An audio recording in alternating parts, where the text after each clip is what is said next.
failure of Saukyam actually disappoint you, and how did you, get over it? See, I've always believed right from when I started forming these beliefs for myself. I am someone who has always learned from my mistakes. I might not have learned the first time, but I've always learned from my downfall.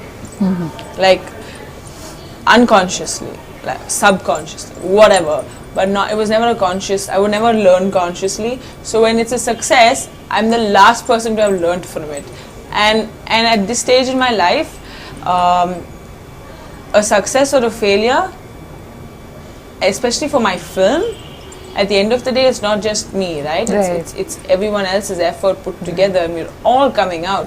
So at the end of the day, I can't do much. So day before, in fact, yesterday I was telling someone that, so they were like, are you nervous? Because I was, before Routine Love Story, I still remember, I never let anyone sleep because I was that tensed, But I compared myself to then, 4 years ago, and now, and I'm like, I don't even feel 20% of what I used to feel. That nervousness is gone. Because now I know that, this is it.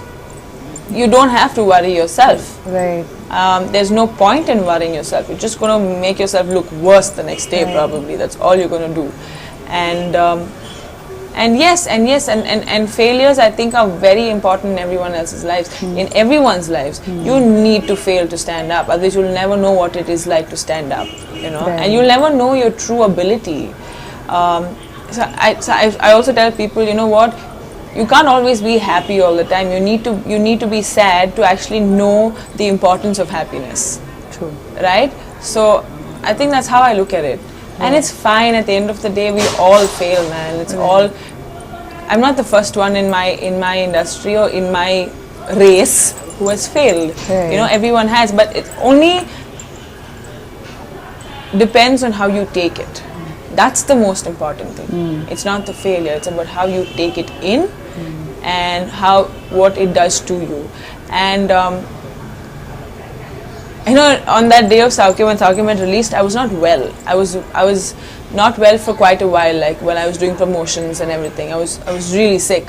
So I was half my chirpiness and everyness and everything. So people were like, oh my God, it was a failure, that's why she's sad. And I'm like, no, I just so wish I could tell you it's fine, I'm okay. And like so many people asked me, are you okay? Are you okay? I'm like, no one died, it's just my film. Can you calm down? Like, I am fine. You'll be okay now. Like that. Right. There and whoo, he just went like totally volume down, like totally. Like I'm just literally blank face in a scene.